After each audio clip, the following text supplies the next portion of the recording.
Programa Fé Perfeita.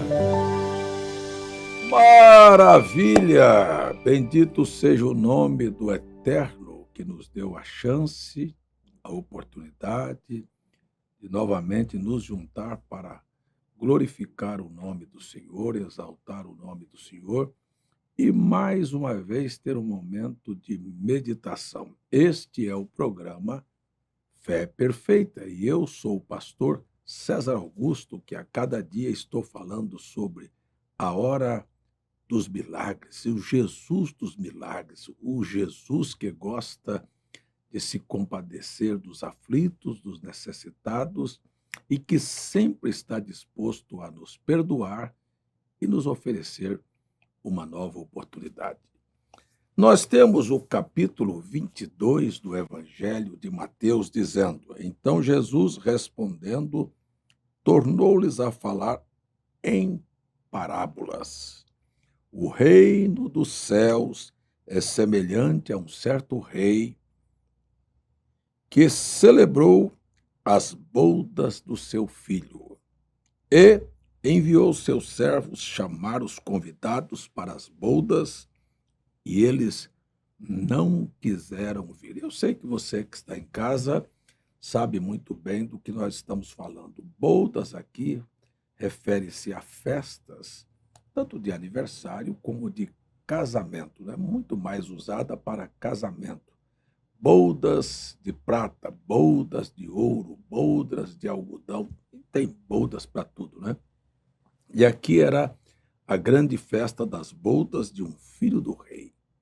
E o rei preparou a festa, e o rei enviou a seus convidados o devido aviso que disse: agora está tudo pronto, hoje é o momento. O que nós temos aqui como parábola é que cada um deu sua desculpa. Eu comprei um campo, não posso ir. Eu me casei, estou de viagem. Eu comprei uma nova junta de bois, vou experimentá-la. E teve outros até que pegaram os enviados do rei e o mataram. Que coisa estranha, não é? A gente pensar quando Deus nos oferece uma oportunidade de estar com Ele em um momento muito especial e as pessoas rejeitam este convite. Eu acredito que muito em breve este mundo verá e terá a surpresa da volta de nosso Senhor Jesus Cristo. A volta de nosso Senhor Jesus Cristo, ela é precedida, sempre foi, a vinda do Senhor Jesus será precedida por alguns sinais. A Bíblia está repleta, terremotos, guerras, fome, miséria. Há muitos sinais da volta de Cristo, mas o mais eminente é se você tiver a grandeza de acompanhar a Bíblia, você verá. Por exemplo, para que Cristo viesse a primeira vez à Terra para morrer pela humanidade, o Evangelho de Mateus começa registrando o aparecimento de um profeta antes que Cristo aparecesse. Então, naqueles dias apareceu no deserto da Judéia um profeta por nome João Batista. Então, um profeta veio. O que ele veio fazer? Veio primeiro pregar arrependimento. O que é arrependimento? Mudança de mentalidade. Arrependimento vem da palavra metanoia, que no grego quer dizer mudança de mente. A metanoia é isto, é você que está indo numa certa direção, volta e toma a direção oposta. Isto é metanoia. E a Bíblia nos aconselha a fazer assim. Então, o arrependimento é assim: eu fumava, eu não fumo mais, eu bebia, eu não bebo mais, eu prostituía, eu não prostituo mais, porque eu me arrependi. Eu vestia certo tipo de roupa, não visto mais, eu tinha certos hábitos e palavras, não pratico mais. Então eu me arrependi. Eu mudei a mentalidade e automaticamente mudei os meus hábitos. Isto é o que João Batista veio fazer. O segundo passo ele viria para apontar o dedo e dizer: Este é o Cordeiro de Deus. Mas, para fazê-lo, ele tinha uma estratégia montada. Ele começou a batizar as pessoas. Agora, você que conhece a leitura da Bíblia, sabe que nenhum profeta do Antigo Testamento, nem Moisés, nem Elias, nem Jeremias, nem Amós, nem Obadias, nem Miqueias, nem Jonas, nenhum profeta tocou o assunto de batismo. Eram como que, se dissesse assim, é uma doutrina nova, é um novo ensinamento agora. Como é que nós vamos nos batizar e para que serve ser batizado? A primeira coisa é, primeiro, nós só sabemos que deve se batizar quem se arrepende. João Batista censurou alguns que vieram ser batizados apenas quem foi que vos induziu a fugir da ira vindoura. Produzam, pois, frutos dignos de arrependimento. Então, esta é a base. Para se batizar, tem que se arrepender.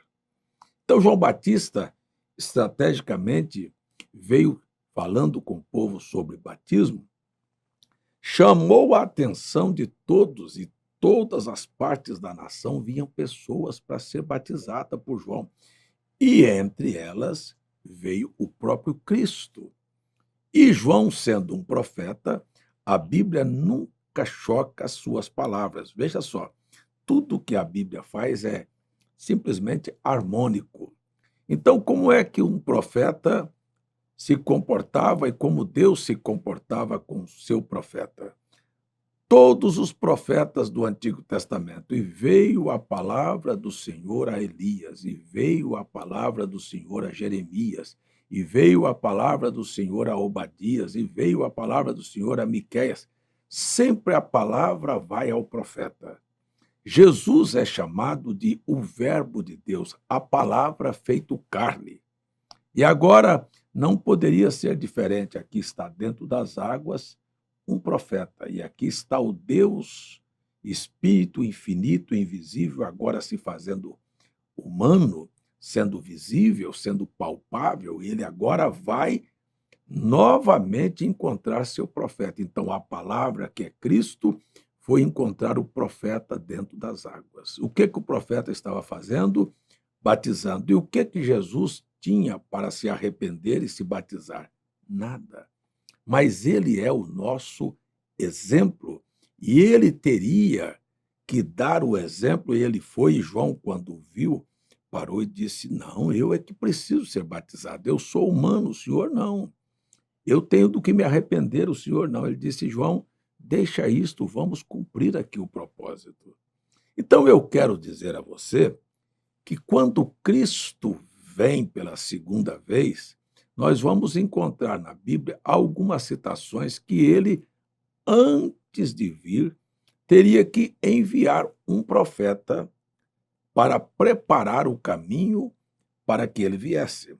Obviamente, haverá pessoas de todas as religiões do mundo perguntando: o que é isto?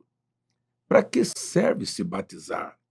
Há muitas pessoas que até hoje atribuem dizendo não há necessidade mais de batismo. Não sei se você já ouviu alguém dizer batismo não salva.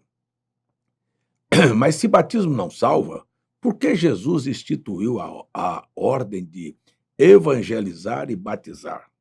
Batismo é, na verdade, algo simbólico.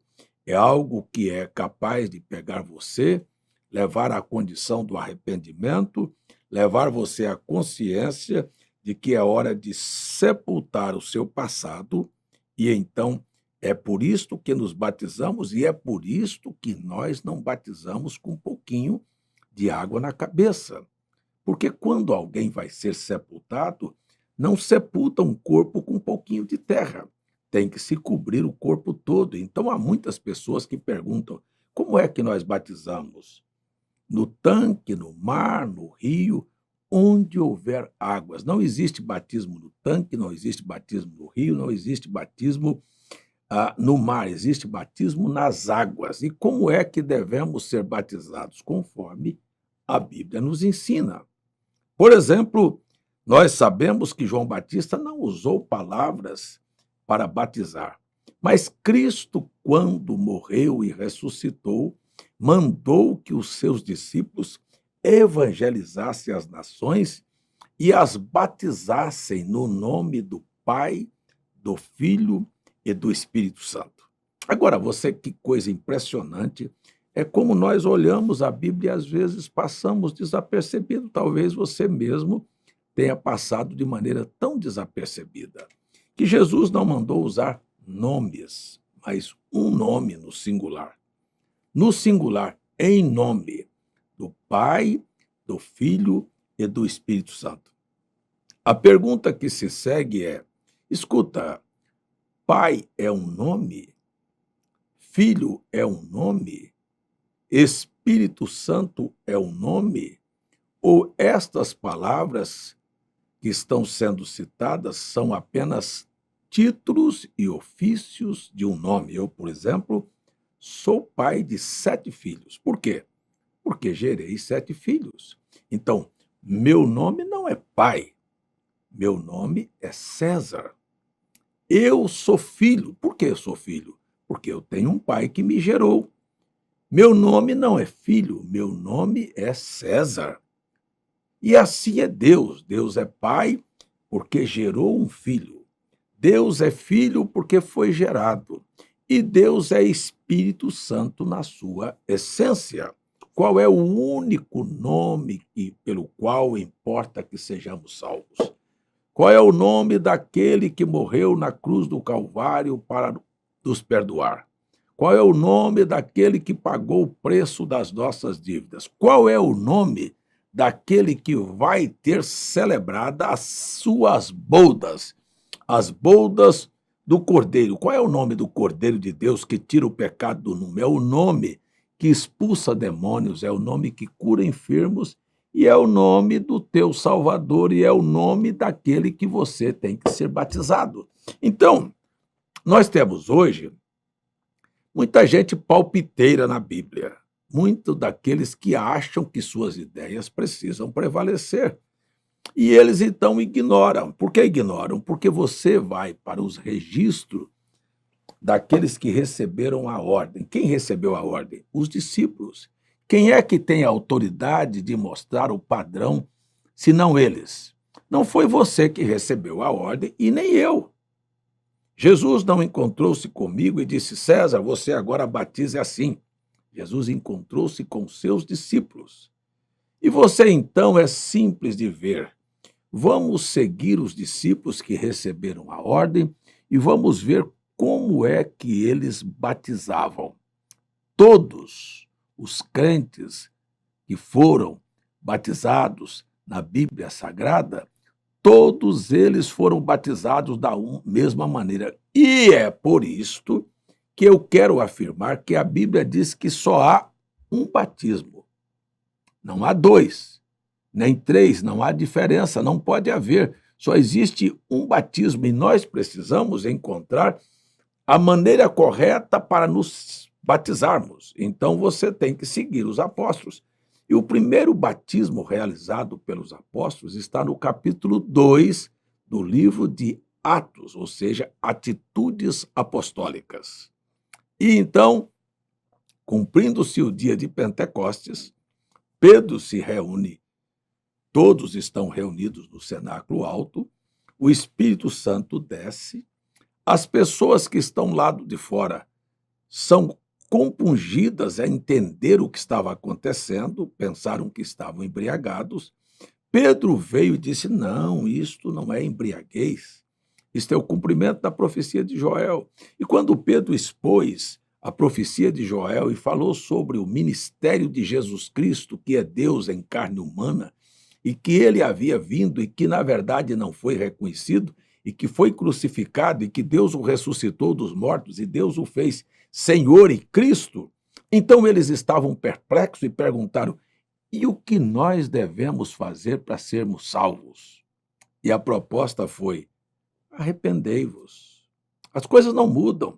Cada um de vocês deve se arrepender e ser batizados em nome do Senhor Jesus Cristo. Para perdão dos pecados, recebereis o dom do Espírito Santo A promessa é para vós, vossos filhos, os que estão longe, tantos quantos Deus nosso Senhor chamar. Se Ele está chamando você, é para você essa promessa. Então, Pedro batizou assim. Não foi Pedro. Pedro e os demais apóstolos. Agora, se você batiza diferente ou foi batizado diferente, tem alguma coisa errada. Seu batismo não é o batismo da Bíblia. Então, o próximo batismo está na cidade de Samaria, capítulo 8, verso 16, do livro de Atos dos Apóstolos. O terceiro batismo está realizado na casa de Cornélio, um gentil em Cesareia, capítulo 10, versos 47 e 48 do livro de Atos. O próximo batismo está na cidade de Éfeso, onde Paulo, subindo e encontrando os discípulos de João Batista, perguntou-lhes: vocês receberam o Espírito Santo quando creram? Eles disseram: nem sabemos que haja Espírito Santo. Paulo os interrogou: então em que vocês são batizados? Disseram: no batismo de João.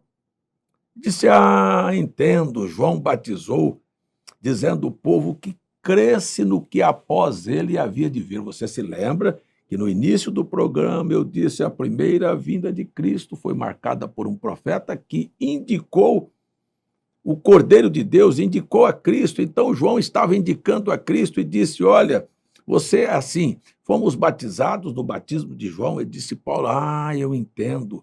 João batizou dizendo ao povo que cresce no que após ele havia de vir. E é isso que eu estou tentando fazer, levar você a crer naquele que veio depois de João, que é Cristo.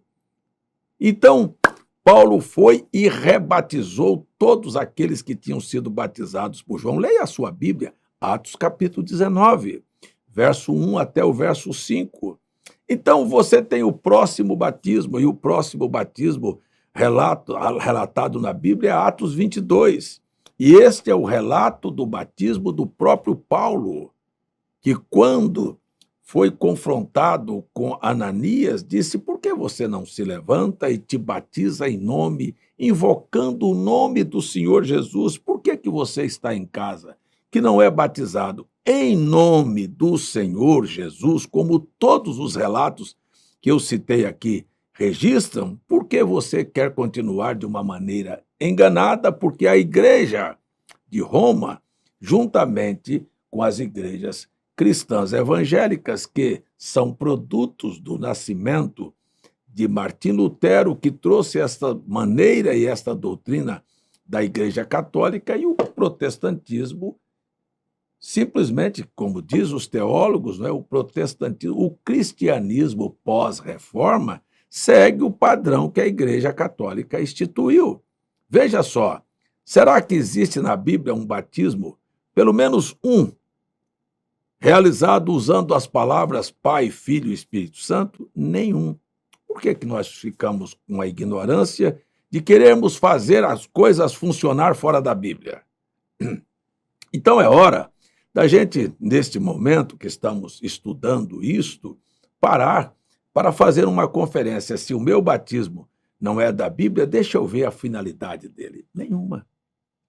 Então nós temos Romanos capítulo 6, e Paulo disse em Romanos 6, porque todos quantos fomos batizados em Jesus Cristo, fomos batizados na semelhança da sua morte, para que como Cristo morreu e ressuscitou, assim também nós possamos ser sepultados com ele, ressuscitados com ele pelo batismo, para andarmos em uma novidade de vida.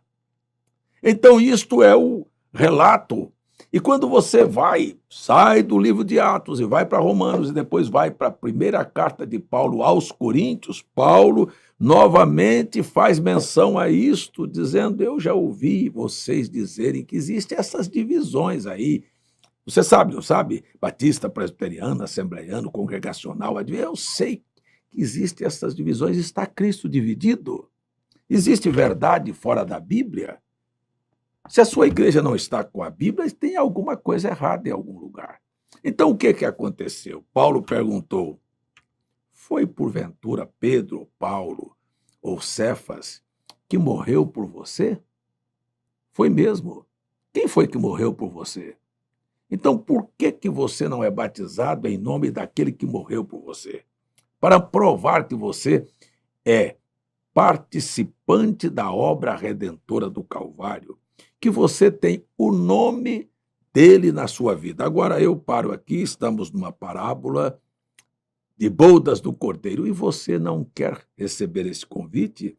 Tem uma desculpa que você comprou uma terra ou que você casou? Está você casado com uma doutrina de uma igreja? Está você fora do contexto do chamado do casamento? Agora, então a Bíblia disse que aqueles que tiveram sua desculpa, e você talvez pode ser a sua, dizer, não, mas já fui batizado há 30 anos, há 20 anos, e se eu disser para você que isto não tem validade? Então é hora da gente ser honesto. E o que aconteceu foi que o rei, ouvindo que o povo não queria vir. Eu fico impressionado como é que uma pessoa é capaz de rejeitar a Bíblia para aceitar um argumento de um pastor, de um padre ou de uma igreja. É a Bíblia. É a Bíblia que é a verdade, é a Bíblia que nos conduz à vida eterna, é a Bíblia o nosso livro de regra de fé e prática, é a Bíblia, não é o que a sua igreja diz, que a minha igreja diz, não é o que eu digo e você diz. Nós temos que ver que toda a palavra de Deus é a verdade, todo homem é engano. Então voltemos para a Bíblia, voltemos para os ensinamentos, voltemos para o padrão apostólico. Então aqui estava Paulo dizendo aos crentes de Corinto que era necessário, sabe, ter o nome daquele que morreu por você e com quem você vai se casar, hein? Qual é o nome que vai receber? Qual é o nome que te fará herdeiro dos céus e da terra? Não é o nome de Jesus? Agora eu impressiono é que as pessoas, elas oram em nome de Jesus, elas curam o enfermo em nome de Jesus, elas expulsam demônios em nome de Jesus, mas quando você as convida para se batizarem em nome de Jesus, eles dizem, é heresia. Não, é o nome de Jesus, não é o meu não, não é o da igreja não, é o nome de Jesus. Isto você tem coragem de dizer que está errado? Então a Bíblia está errada e você está certo. Então eu quero concluir aqui dizendo que o rei mandou seus mensageiros dizendo, olha, os meus ilustres convidados não vieram. Pastores, padres, bispos, sacerdotes, foram todos convidados para vir. Cada um ofereceu sua desculpa. Então, o povão, sabe, aqueles que estavam nos valados, os mancos, os cegos, aqueles que não tinham recursos, aqueles que nunca poderiam comparecer a esta festa, que nunca teriam a oportunidade de se vestir uma roupa nupcial, que nunca poderia pensar em céu e arrebatamento, são eles que são chamados, porque aqueles que estão na cabeça da religião, cada um tem uma desculpa, e talvez você tenha uma também, porque você tem um cargo, uma posição, ou porque você faz muitos anos que pertence a uma igreja. Tudo isto tem que ser revisto na nossa vida. Eu quero dizer que há uma grande festa, há uma grande bodas, há um grande momento nos chamando para estarmos vestidos corretamente para entrarmos nesta festa. Se não for assim, nós não vamos entrar. Ninguém entrará sem que esteja vestido e amparado por esta veste escriturística. Será lançado fora. Isto foi o que a Bíblia registrou. E a Bíblia ainda termina esta parábola dizendo, muitos são chamados e poucos escolhidos. Você é de que lado? Será que você foi chamado para participar deste milagre? Será que você não gostaria de se arrepender dos seus pecados? Eu, às vezes, pergunto, será que você tem o seu juízo, sua mente normal? Você que é pecador, que já mentiu, que já bebeu, que já fumou, que já roubou, que já vestiu imoralmente, que já brigou, que já foi hipócrita, que já foi fingido. Ei, você não precisa de se arrepender? Você está louco. Jesus vem de graça e diz, eu quero te perdoar, e você diz, eu não quero ser perdoado. Eu convido você para receber o perdão de Deus, eu convido você para abandonar o seu passado, eu convido você para se arrepender e eu convido você para ser batizado em nome do Senhor Jesus Cristo. E o milagre vai acontecer. Vamos orar nesta hora, porque meu tempo acabou. Pai bendito e Deus amado, eu tenho exposto aqui a tua palavra, convidando as pessoas para a grande festa das bodas, arrebatamento, céu, vida eterna. E agora entrego estas pessoas em tuas mãos e coloco a vida de cada um diante do Senhor, pedindo que o Senhor abra o entendimento e dê a tua bênção para este povo. Em nome de Jesus Cristo eu os recomendo. Amém e amém. Olha, o tempo acabou aqui, mas você pode continuar comigo através do Instagram. Se inscreva na minha página do Instagram, Pastor César Augusto. Se inscreva na minha página do YouTube, Pastor César Augusto. Se inscreva na nossa página Fé Perfeita e assista todos os nossos cultos e todos os nossos comentários e todos os nossos documentários. Que isto seja uma bênção na sua vida, em nome de Jesus.